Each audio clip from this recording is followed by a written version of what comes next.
check your interest rates. Checking your interest rates is a great way to determine things like which debts you should pay off first or where you should open a savings account. And that's all for this week's Money Talk Minute with your business diva, Melanie Collette. Please remember to listen to Money Talk with Melanie Monday through Friday, 5 p.m. Eastern Standard Time, 4 p.m. Central, or 2 p.m. Pacific Time on SHR Media and High Plains Pundit Talk Radio. And we're back. You're listening to Money Talk with Melanie. I am your business diva, Melanie Collette. And for those of you who were watching on on my page, and I accidentally ended the live feed again. I need somebody just like standing here and like smacking my fingers, but I guess I'm better off because I went ahead to my my Facebook page and I figured I'd stream live from there. It's so frustrating being imperfect. I want so desperately to be perfect. Anyway, so you're coming in like 20 minutes into the show and missed my whole like awesome introduction. Antoine, Eric, Ron Edwards. I just played this week's Ron Edwards Notebook, which was complete awesome sauce. I feel like I should play it again because like it was like that good. I think I'll play it in the next break because like it was that awesome. And even though people who are listening on SHR Media and High Place Pundit Talk Radio will be hearing it again, that is quite okay. So I'm going to, for those of you who are just joining me, I was going to do a re-air today, quite honestly. And then I decided, I saw a few things in social media today that, what's the word? Upset me, made me, I just, there are people, okay, out there who seem to be confused about what conservatism is, about what it means to be a conservative, and the fact that conservative truths don't change, okay? That there are some, particularly if you're a Christian conservative. Thank you. That was a total accident, James, that my lipstick and my shirt match. Like, I would never do that on purpose. And by that, I mean, I do it on purpose every day. I'm speaking to people in the Facebook feed, which welcome everyone to the Facebook live feed. I appreciate your being here. But anyway, I was looking on social media today, and I just noticed that there seemed to be, here's the thing about what conservatism means. You need to understand, apparently people need to understand like what the word conservative means. And part of what it means is that it's unchanging. That's part of that it's traditional, that it's unchanging, that it is steeped in truth. And so I'm beginning to feel like there are people who don't understand that, and that there are people who are trying to change what it means to be a conservative. And who don't understand, James Grinelli, hello, and who don't understand that fiscal conservative policy is good for every race. And you have this, we're only a year into the Trump presidency, right? And you have this regular debate. I don't know why we haven't just let President Obama go off into the daggone sunset. But, we have this debate, people in social media actually arguing whether or not fiscal conservatism is better than liberal fiscal policies. When we have a Dow that is on its way to 26,000 and has been breaking records ever since President Trump has been in office, when unemployment has been at an all-time low. And by the way, black folks, black unemployment is at a 17-year low. And we're actually questioning whose policies were better. And you actually, from a racial perspective, because it is MLK Day, and I would be remiss if I didn't mention this, we actually have people debating what was better for black people. And here's the mind-blowing thing that I don't understand why people don't seem to grasp is that if it's better for all people, then it's automatically better for black people. The thought that there are some things that are better for Black people, but are not going to be better. Like, liberal policies are the absolute worst thing for everyone, including Black people. The reason why people are allowed, are able to group Black folks into this one voting block is because, by and large, as Black people, we vote as one voting block. If we stop doing that, then the media wouldn't be able to keep saying the Black vote. Politicians wouldn't keep being able to have the ability to refer to the Black vote. There would be no such thing as the Black vote. And by the way, there shouldn't be. That term in and of itself is a racist term in my mind. What if we stopped voting as one block? They wouldn't be able to say things like the Black vote. No one would be able to say things like the Black vote. And if you are a thinking person, a thinking Black person, and you think regularly about racism, I implore you, if you are a liberal and you are listening, and you are within the sound of my voice, and you're watching this podcast, I am begging you to think about you being called the Black vote by Democrats, that you continue to vote for, and that you continue to vote in fiscal policies that don't benefit anyone, but especially you, because they count on you voting the same as a racial bloc. Think carefully about a philosophy that says because you are all the same color, you should vote a certain way. Think carefully about that thinking.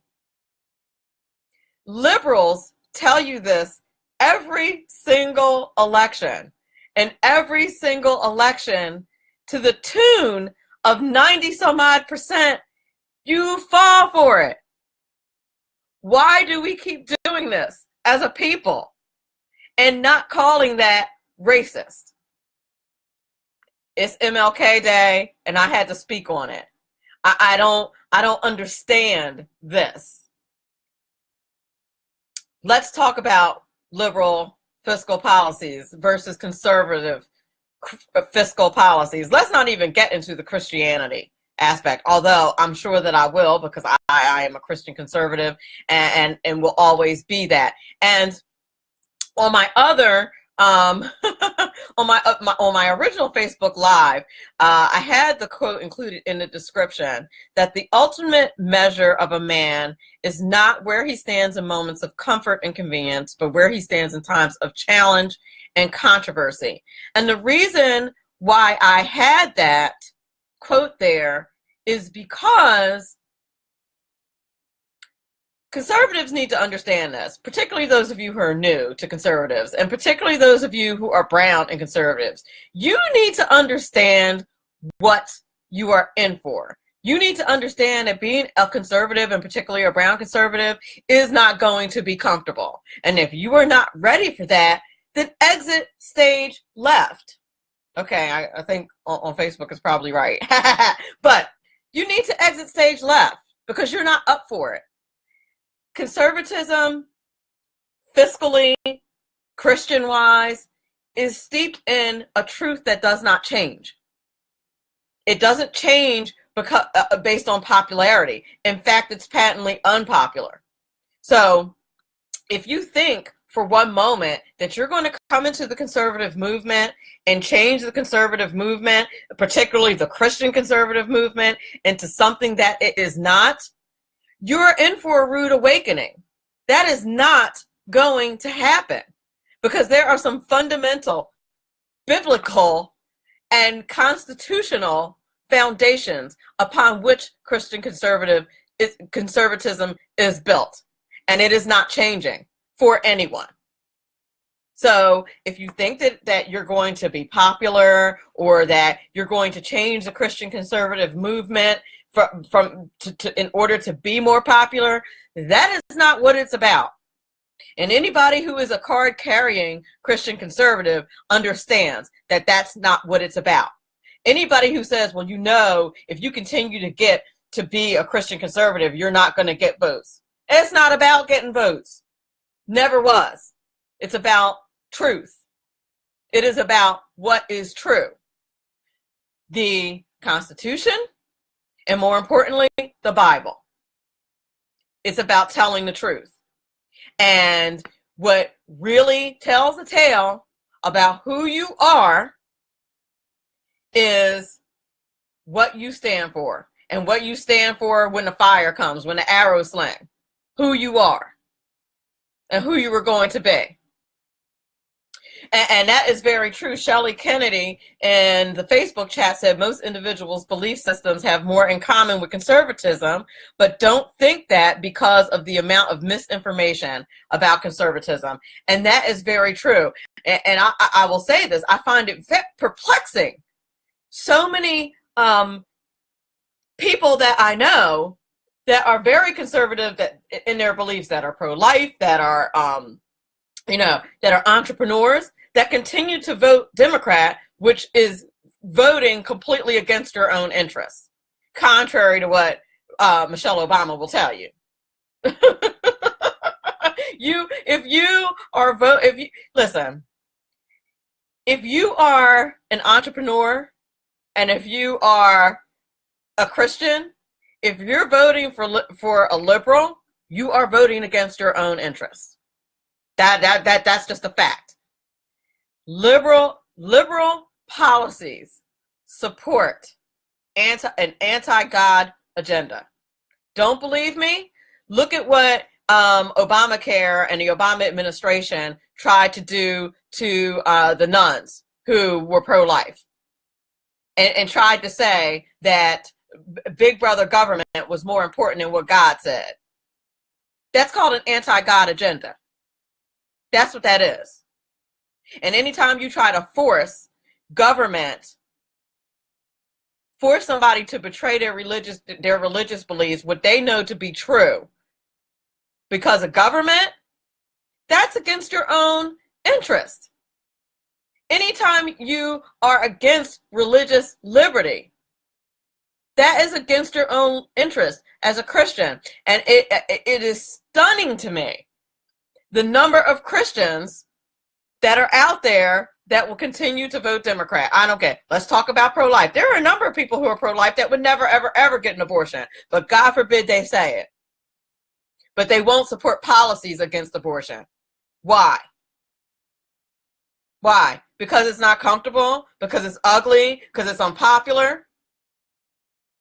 So, decide who you're going to be and be that. But you can't be a Christian sitting up in the pulpit every Sunday and reading and saying that you believe in the Bible, and the Bible says that abortion is murder, and then vote for a liberal. Can't be done. Now, there are some arguments to be made that Republicans need to give up the fight on social issues. Okay, Republicans can do that. Conservatives can't. Conservatives can't. And they have to continue to push for Christian conservative values, for what is true. It doesn't matter what Republicans do. It doesn't matter what Democrats do. You have to continue moving forward in truth and supporting policies that move forward in truth. Republican Party's not perfect. Never said that it was perfect. Not even close. But my God, a Democrat? Really? Their platform is anti-Christian. And could not possibly be more racist. For all you race worshipers out there. The whole liberal agenda, fiscally, let's just take fiscally, for example. Not only is it racist, but it is absolutely anti-Christian. Well, yeah, Melanie, but, the Bible says we should love one another, and therefore we should give to the government, should give to the poor. No, that's not what the Bible says. The Bible says that we should give to the poor, that the church should give to the poor. The Bible does not say that the government should take from the people and give and redistribute to the poor. That is not what it says. It says that we're supposed to give from our hearts. Therefore, that makes the liberal agenda absolutely and completely false and anti-Christian, and makes you a lazy Christian on top of that. Just saying. Yeah, I said it. If you believe that the government, and if you believe that the government is a good steward of our money, then you're absolutely crazy. And I'll tell you this. I'm going to see if I was going to see if I could find the book that I'd love for anyone to read if you believe that the government is a good steward of your funds. It's called, oh gosh, I can't remember what it's called off the top of my head. Bureaucratic Bombs. That's the name of the book. I was going to show it to you, but I had the author on my show at one point, and it goes into detail about how much the government wastes your money. Fiscal conservatism says you keep more of your money, okay? You keep your money in your pocket. And Christianity says you support causes and give to the poor, that you take care of the widows and the poor and the children. That's what Christian conservatism says. It does not say that you give to the government and the government redistributes. So, I on this Martin Luther King Day felt that the need to defend true conservatism. What did the Obama administration said that things like, not only should you have abortions free until the baby comes out of the womb, but that the government should pay for it. Again, anti-Christian, anti-Constitution as well, because of the First Amendment. This is what people need to understand. And Shelley brought up earlier, Shelley Kennedy in the Facebook Live chat brought up earlier that there's so many lies about conservatism, which is very true. One of the lies about conservatism is that we want to, I don't want to say that we don't want to, by law, stop all abortion, because yes, in our utopia, that is what we would love to have happen, is that abortion was abolished altogether. Do I think that most conservatives from a political perspective think that's a reality? I don't think we think that's a reality from a political perspective. But what we don't want is our money paying for it. If you are going to dispose of your baby like a piece of garbage, then pay for it yourself. And I know that's a very ugly way to say it, but it's an ugly practice, and it shouldn't be handled with kid gloves or in a way that makes it sound like it's cute or comfortable or nice, because it isn't. And the liberals think that we should all pay for it. Conservatives don't want to pay for it. Christian conservatives don't want to pay for it. Glenn Davis says the government has always taken from the poor. I know this firsthand, by the way. Go Patriots. Okay, that's funny. That was a little football joke. Hey, listen, I got no dog in a football fight. I got to tell you, I really don't. I listen, if I'm sitting around hanging with my peeps, which I'm one of those chicks that has a lot of guy friends, okay? So if I'm sitting around hanging with them, then I'm probably going to be watching football against my will. But anyway, I digress. The government has always taken from the poor, and it is unconstitutional. And that's what conservatism talks about. So if you're calling yourself a conservative, and there are some that are out there, but are saying that, like, Barack Obama wasn't such a bad president, like, what president were you looking at? What policies were you looking at? Continually raising taxes and taking more money out of your pocket. What policy were you looking at? Unemployment continuing to be high as heck. Fiscal growth continuing to be low as heck. It didn't even screech somewhere around 3%. It was more like 1% and 2%. Practically his entire presidency. Who was that good for? It wasn't good for anybody's pocketbooks, and especially wasn't good for black folks' pocketbooks. Yet and still, this blew my mind. His second election, he was reelected with literally with the lowest unemployment rate in history. And he gets reelected, largely because of black folks. And on this MLK Day, black folks, please stop voting as an entire block. Please look at the policies that you're voting for. It doesn't make any sense for us to continue to vote as an entire block like that. And guess what? Liberals rely on that control. They're getting you. You are getting got. You know, black folks pride themselves on not getting got by anybody, but the liberals are getting you on a regular basis. You're listening to Money Talk with Melanie. I am your business diva, Melanie Collette. This is a Martin Luther King Day special, and I will be back in a few moments. Hello, I'm Tim Hart. I'm the guy BZ hires due to his shameless contract with the SHR Media Network to voice his promos. He'd like me to tell you that the bloviating Zeppelin's Berserk Bobcat Saloon radio show can be found on SHR Media Network, Spreaker, and YouTube every Tuesday and Thursday night at 11 p.m. Eastern and 8 p.m. Pacific, featuring right thinking from a left brain and doing the job the American media maggots won't. You'll find that the speech is free, but the drinks are not.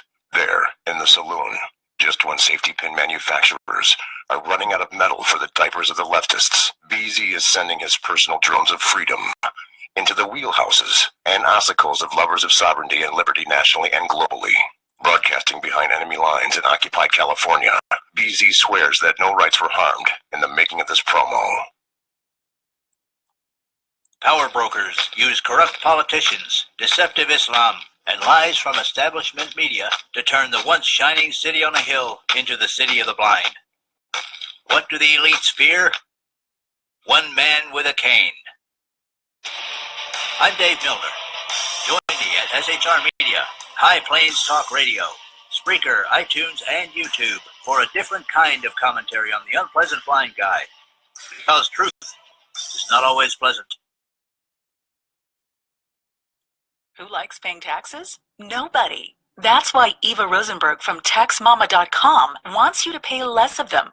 Read Small Business Taxes Made Easy and learn how legally hiring your spouse and children can slash your taxes. Learn how to set up a business plan that minimizes taxes, the benefits of setting up an exit plan, how to avoid getting audited, and how to legally increase your deductible expenses with better record-keeping techniques. Don't let the IRS squeeze you out of every penny. Visit TaxMama.com. Click on Ask a Tax Question to get free answers to your tax and business questions. That's TaxMama.com. My name is David Barnett, and I've been helping people buy and sell small and medium-sized businesses since 2008. So far this year, I've gone on 5 vacations.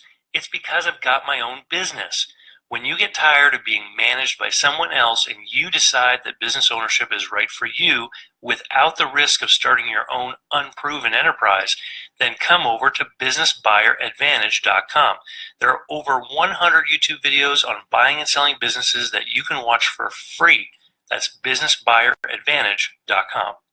Welcome back. You're listening to Money Talk with Melanie. I'm your business diva, Melanie Collette, and today we are talking conservative fiscal policy, good for every race and every people. And the kind of the foundation or the impetus for the show today was the fact that I have seen here recently a few posts that I found disturbing from so-called conservatives that are saying that, you know, are saying things like Obama was a good president. I'm just like, I'm so confused by that. I'm like, do you do understand what conservatism is, right? Like, you understand what the tenet of conservatism is. And me being the teacher that I am, felt like I should probably clarify, and it is MLK Day, so that maybe there needed to be some clarification as to what conservatism is. Now, I will tell you, I do not normally source Wikipedia as a source for conservative, as a source for anything, quite frankly, because I'm a teacher, and that's a bad look. But for the purposes of my show, I briefly want to describe how Wikipedia describes conservatism, because I tend to agree with it. And the long and short of it is that it's a political belief here in the U.S. that is characterized by respect for American traditions and support for Judeo-Christian values, moral absolutism, okay, economic liberalism, which is not the same as social liberalism, and anti-communism, and advocates American exceptionalism.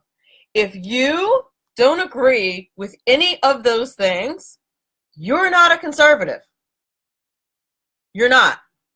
So if you say things like Barack Obama was a good president, what in that definition did Barack Obama fit that you would judge him as a good president? And I'm not here to bash Barack Obama, but for people who think he was a good president and you still voted for President Trump, I'm just confused. I'm just confused, because there's nothing about that president that is avoiding deficit spending, that reduced overall government spending and the national debt, that balanced the budget. None of that is fiscally conservative. So how can you be a fiscal conservative and say things like Barack Obama was a good president? You know who's a good president? President Donald Trump.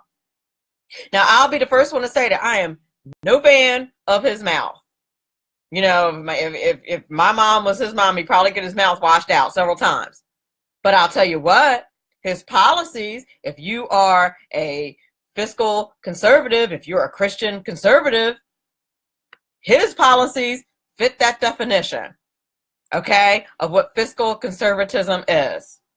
Avoidance of deficit spending. He is doing that. Reduction of government spending, the national debt, balanced budgets. All of these things are steeped in fiscal conservatism. And what he is laying out, he has only been president for a year, but look at what he has done. Because of his policies, people are optimistic. Companies are optimistic. He is already putting more money back in, well, pretty much everyone's pockets. Not everybody's, but a lot of us, a lot of our pockets. So, you know, we have to decide what's important to us as a people. And I'm particularly speaking to Black folks. You know, Black folks will, some of us are conservatives like me, but Black liberals will jump all over a comment, an inartful comment that President Trump made, and completely ignore the fact that you're going to be getting more money in your paycheck come February, and completely ignore the fact that he is a pro-life president and is putting pro-life judges in place, and the fact that abortion like on demand is literally has the Black population in negative population growth. Do you understand, Black folks, that negative population growth means negative power? Like, since you like voting as a voting bloc so doggone much, why wouldn't you be pro-life? Because, like, being pro-life is what is going to get us more people and make us a stronger voting bloc if you subscribe to that. And that's just another way in which voting for liberal policies makes no sense. As it makes no sense as a Christian, it makes no sense as a Black person. It makes no sense. Look at the numbers. It makes no sense. You enjoy voting as a bloc so much. Why are we in negative population growth due to the heinous practice of abortion? And why are we voting as a bloc? Not me, we as a bloc. I mean, I know y'all like, you know, tried to like kick me out of the Black community, but you don't have a choice. Like, I'm here. But why are you voting as a bloc for the continual extermination of our people? since you enjoy voting 95% liberal. That makes no sense to me. And I'm not trying to bash you. I'm trying to get you to think. I, in my utopia, would love to see a time when there was no such thing as the black voting bloc. When what Dr. King said came true, that we were actually judging people by the content of their character, not the color of their skin. Every time a liberal mentions the black vote, every black person's skin should crawl. Because what they are saying is that you're all the same color and that you should all vote, think, act alike. That's the definition of racism. And we continue to allow it. Why are you not offended? I'm offended.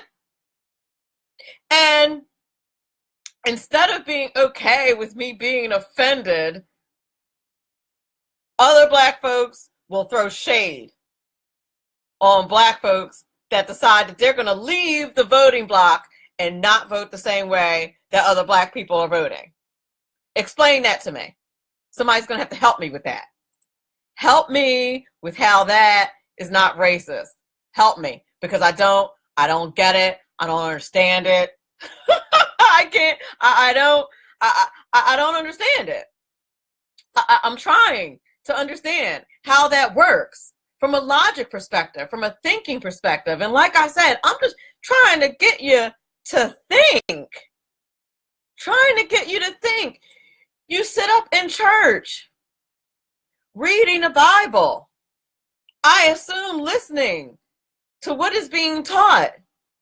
But black churches are complicit too, because they're not teaching people the right things, and particularly in the black churches. They're complicit too. It's Martin Luther King Day, and what are they promoting? Liberalism in most black churches. Is that helpful? I don't think it's helpful. It's not helpful on a number of fronts. Number one, it's anti-Christian, and the judgment goes double for anybody who teaches people things that are not in the Bible. That's number one. So, and number two, you are misleading people. People are being misled. I just want black folks to think. Smaller government and more money in everyone's pocket. You are not getting more money by getting handouts. You ever heard the old phrase, teach a man to fish, he'll fish for a lifetime? That is a true statement. And by the way, it is a Christian principle. It is a Christian principle. No, we were not meant to be supported by the government. We were meant to be free. And as long as we continue to be supported by the government and continue to vote for the government to hold us up, we will never be free. You want to be free? Look into conservatism. Research it for yourself. Don't believe the lies that the media is telling you. Don't believe it. Particularly if you're a Christian. Don't believe the hype. Stop believing the lies. If you're a Christian, ask yourself, what political leaning is most closely fits the Bible?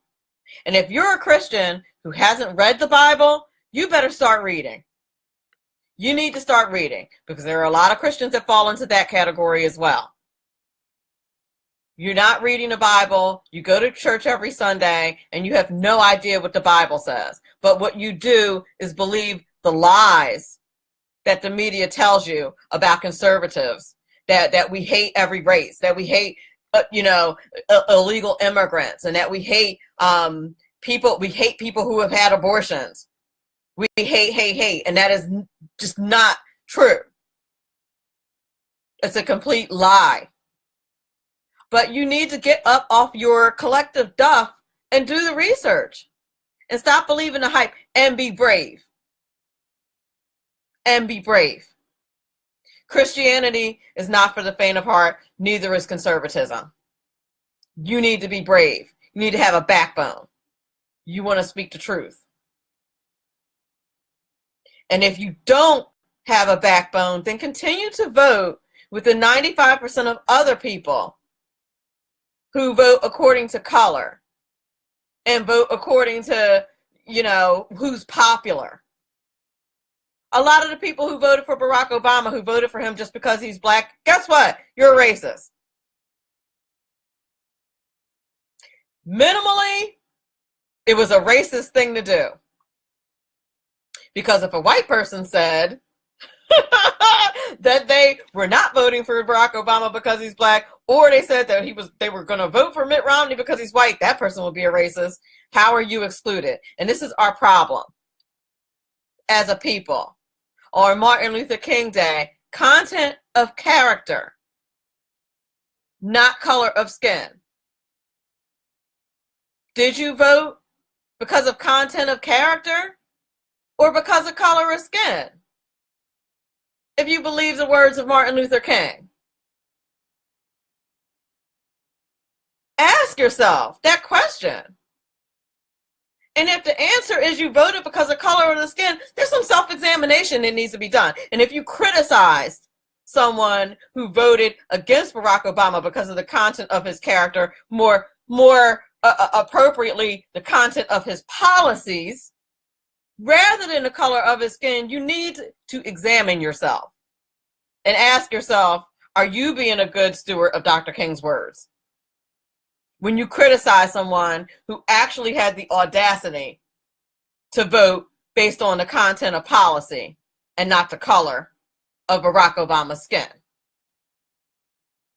Just ask yourself whether or not that's appropriate, whether it's appropriate to criticize someone because of that, or call them nasty names, or unceremoniously decide to kick them out of the black community. I have news for the black community. I'm here. And I'm part of it, and there's nothing you can do about it. How about that? And I'm not going anywhere. You need to understand. You need to examine, read, research, and find out what is best for you. And don't be afraid. Stop being afraid, because a good friend of mine says all the time, you plus Jesus is the majority. And if you stand on the side of that truth, then you will have absolutely no problems. Believe me, you won't be popular, but you won't have any problems. Not any real problems anyway. Anywho, I'm going to put my soapbox away. You're listening to Money Talk with Melanie. I am your business diva, Melanie Collette. Today's show was about Martin Luther King and about how fiscal conservative policy is good for every race. If you're just joining me now, I hope you'll give the podcast a listen later on. I want you all to remember that this is very important because after all, it is your money. Have a great day.